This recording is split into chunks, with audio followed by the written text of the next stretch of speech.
On June 24, 2021, a devastating disaster struck Surfside, Florida, where a 12-story condominium building called the Champlain Towers South partially collapsed, resulting in the loss of lives and causing significant damage. This incident sent shocking waves to the nation, raising concerns about safety and structural integrity of condo buildings across Florida. And in today's video, I'm going to dive into the response the Florida State Senate has taken.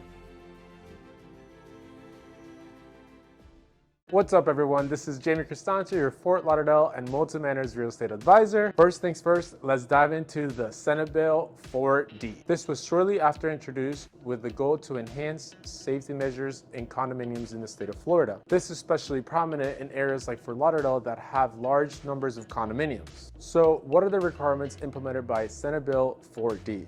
Let's break it down. First off, you're going to have mandatory inspections. The bill mandates more frequent inspections for condos older than 30 years. This measure aims to identify potential structural weaknesses and address them before they become major issues. Then you have reserve funds. Condominium associations are now required to maintain a reserve fund, especially for the purpose of conducting necessary repairs and renovations. This ensures that there is sufficient money set aside to address any safety concerns promptly. Then you have an engineering certification. The bill requires an engineer certification for buildings over a certain age. This certification varies that the building meets safety standards and is structurally sound. Lastly, you have a public database. A state public database will be established to document the inspection reports and certifications of all buildings, providing a public record for all residents. These requirements in the Senate Bill 4D are crucial steps for ensuring the safety and well-being of all residents in condo living, not only in Fort Lauderdale, but within all of Florida. And if you're considering purchasing a condo in Fort Lauderdale, these are the key factors to keep in mind before making your decision. First things first, building age and inspection reports. Inquire about the building's age and whether it has undergone recent inspections. Ask to review the inspection reports to get a better understanding of the building's structural condition.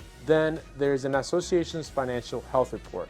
Look into the condition of the association's financial status and their reserves. A well-funded association is more likely to carry out timely repairs and address safety concerns promptly. If you start seeing deferred maintenance on these reports, this is considered a red flag. Then you could also ask for an engineer certification. Check if the building has received an engineer certification, especially if it is older than 30 years. This certification provides assurance of the building's structural integrity. Next, inquire about the previous maintenance and repairs.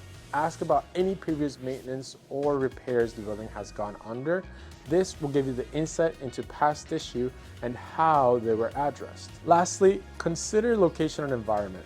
Consider the building's proximity to a coastal line and the risk of flooding. Also research the general geological stability of the area. Remember folks, knowledge is power, especially when investing in a home. By understanding the regulations laid out by Senate Bill 4D and consider the crucial aspects when buying a condo in Fort Lauderdale, you can make informed decisions that focus on safety and security. And with that being said, if you found all this information helpful, like this video, subscribe to the channel, and share this information with all your friends and family. Stay informed, stay safe, and I'll see you in the next one. Bye.